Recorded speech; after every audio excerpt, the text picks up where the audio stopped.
우리가 흔히 암흑시대라고 부르는 시대가 있잖아요. 로마 제국이 무너지고 나서 모든 게 뒤로 후퇴했다고 생각했던 바로 그 시대요. 그런데 만약에 영국의 어느 평범한 들판에서 나온 발견 하나가 그 모든 생각을 완전히 뒤집어 버렸다면 어떠세요? 오늘 우리가 파헤쳐 볼 이야기가 바로 이겁니다. 유럽 전역에 전쟁의 기운이 감돌던 바로 그 순간이었어요. 서퍽이라는 조용한 시골 마을에서 역사를 새로 쓸 발견이 이루어진 거죠. 정말 아이러니하지 않나요? 세상이 또 다른 암흑기로 빠져들기 직전에 과거의 어둠을 밝힐 빛이 드러났다는 게 말이에요. 그리고 그 발견의 중심에는 바로 이 투구가 있었습니다. 처음 발견됐을 땐 100개가 넘는 조각으로 박살이 나 있었지만 수년간의 복원 끝에 이렇게 잊혀진 시대의 얼굴로 되살아났죠. 보통 생각하기에 로마가 사라진 다음에는 이렇게 정교한 물건은 절대 못 만들었을 거라고 다들 믿었거든요. 하지만 바로 여기에 우리가 알던 암흑시대가 전부가 아닐 수도 있다는 첫 번째 단서가 있었던 겁니다. 자, 그럼 이야기의 초장으로 넘어가 볼까요? 모든 게 시작된 바로 그 발견의 순간으로 말이죠. 상상이나 해보세요. 고고학자들이 조심스럽게 흙을 걷어냈더니 눈앞에 믿을 수 없는 광경이 펼쳐진 겁니다. 바다와는 한참 떨어진 들판 한가운데에 길이가 무려 27m나 되는 거대한 배의 형상이 나타난 거예요. 나무는 산성 토양 때문에 다 썩어서 없어졌지만 그 유령선의 흔적은 고스란히 남아 있었다 이겁니다. 이 정도 규모의 장래를 치르려면 단순한 부족 사회가 아니라 엄청난 자원과 기술, 그리고 권력 구조를 갖춘 사회여야만 가능했겠죠. 그런데 말이죠. 진짜 이상한 점이 하나 있었습니다. 매장실은 온갖 화려한 보물로 가득 차 있었는데 정작 제일 중요한 게 빠져 있었던 거예요.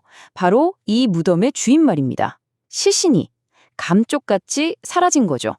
초기 조사관들은 이 미스터리 때문에 정말 골머리를 앓았습니다. 그래서 처음에는 이건 그냥 기념으로 만든 가짜 무덤, 그러니까 가묘구나 라고 다들 생각했죠. 근데 수십 년이 지나서 과학기술이 이 미스터리를 풀어냅니다. 흙을 분석해 봤더니 인산염 수치가 엄청나게 높은 거예요. 이게 뭘 의미하냐면요. 네, 바로 그거예요.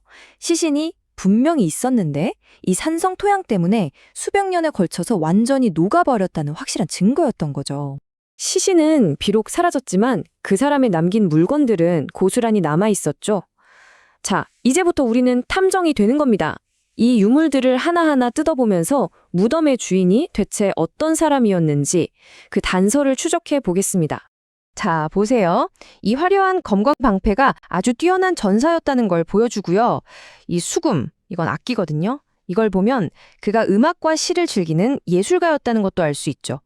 저 로마 황제의 것을 본뜬 견장. 이건 보통 권력이 아니었다는 뜻입니다. 이걸 다 종합해보면 어떤 그림이 그려지시나요? 그냥 싸움만 잘하는 야만적인 왕이 아니라 예술을 사랑하고 외교에도 능통했던 아주 다재다능하고 강력한 리더의 모습이 떠오르지 않으세요? 우리가 생각했던 암흑시대의 이미지와는 정말 다르죠. 그리고 이 유물들의 퀄리티가 절대 무시할 수준이 아니에요. 지금 보시는 린디스판 복음서 같은 당대 최고의 예술작품들과 비교해도 전혀 손색이 없을 정도였으니까요. 이건 그야말로 장인 정신의 승리라고 할 수 있죠. 앵글로색슨 시대가 결코 문화적으로 어두운 시기가 아니었다는 걸 보여주는 아주 강력한 증거입니다. 근데 진짜 놀라운 건 따로 있습니다. 이 유물들이 어디서 왔는지를 보면요. 이 왕국이 얼마나 국제적이었는지를 알 수 있거든요. 투구에 박힌 붉은 보석, 성묘석은 저 멀리 스리랑카에서 온 거고요. 은으로 만든 그릇들은 비잔티움 제국, 동전은 프랑스 지역에서 왔습니다. 이게 뭘 말해줄까요? 이들은 자기들끼리만 살던 고립된 사람들이 아니었다는 거죠. 활발한 국제교역의 중심에 있었던 겁니다. 암흑시대라는 말이 정말 무색해지는 순간이죠. 자, 그럼 이제 시야를 좀 더 넓혀볼까요? 이 무덤 하나에서 벗어나서 서튼후의 왕이 살았던 시대, 그러니까 앵글로색슨 잉글랜드라는 더 큰 그림을 한번 들여다보겠습니다. 이야기는 로마 제국이 브리튼 섬에서 철수하면서 시작됩니다. 서기 410년쯤인데요. 거대한 권력이 사라지니까 당연히 공백이 생겼겠죠. 바로 그 틈을 타서 지금의 독일과 덴마크 쪽에 살던 앵글족, 색슨족, 주트족 같은 게르만 부족들이 바다를 건너오기 시작합니다. 이들이 바로 앵글로색슨, 즉 잉글랜드의 조상이 되는 거죠. 이들은 브리튼에 정착해서 여러 개의 왕국을 세웠는데요. 그중 가장 힘이 셌던 7왕국을 우리가 7왕국이라고 불러요. 서튼후의 주인도 바로 이 중 하나인 이스트 앵글리아의 왕이었을 거라고 보고 있고요. 그러니까 이 시대는 그냥 혼란스러운 시기가 아니라 각자의 야망을 가진 왕국들이 서로 경쟁하고 교류하던 뭐랄까 복잡한 체스판 같은 세상이었던 겁니다. 암흑시대라는 한마디로 퉁치기에는 너무나 역동적인 시대였죠. 이 타임라인을 한번 보세요. 서튼후 무덤이 만들어진 시점이 정말 기가 막힌 타이밍입니다. 로마의 영향력은 완전히 사라지고 앵글로색슨의 새로운 질서가 막 자리를 잡아가던 그 순간, 그리고 조금만 더 지나면 또 다른 강력한 세력인 바이킹이 쳐들어오기 시작하죠. 정말 격동의 시대, 그 한복판에 서튼후의 왕이 있었던 겁니다. 하지만 이 시대의 화려함이 모두에게 해당되는 이야기는 아니었어요. 이 두 사진을 보면 그 차이가 확 느껴지실 겁니다. 왼쪽은 왕의 눈부신 투구, 오른쪽은 당시 평범한 사람들이 살았던 복원된 마을의 모습이에요. 소박한 오두막이죠. 이처럼 앵글로색션 사회는 지배층과 평민 사이에 정말 어마어마한 격차가 존재했다는 걸 알 수 있습니다. 이 시기는 정치적으로만 격변기가 아니었습니다. 사람들의 믿음, 즉 영적인 세계에서도 엄청난 변화가 일어나고 있었어요. 바로 기독교라는 새로운 신앙이 들어오면서 기존의 토착 신앙과 부비치기 시작한 거죠. 재미있는 건 당시 잉글랜드에 들어온 기독교가 한 종류가 아니었다는 점입니다. 크게 두 갈래가 있었어요. 하나는 로마 교황청을 중심으로 한 아주 체계적이고 위계적인 로마 기독교. 다른 하나는 아일랜드 쪽에서 건너온 수도원 중심의 좀 더 자유롭고 금욕적인 켈트 기독교였죠. 이 둘은 부활절 날짜를 정하는 것부터 사제들의 머리 스타일까지 사사건건 달랐습니다. 이 두 세력의 갈등은 결국 663년 휘트비라는 곳에서 열린 종교회의에서 결판이 납니다.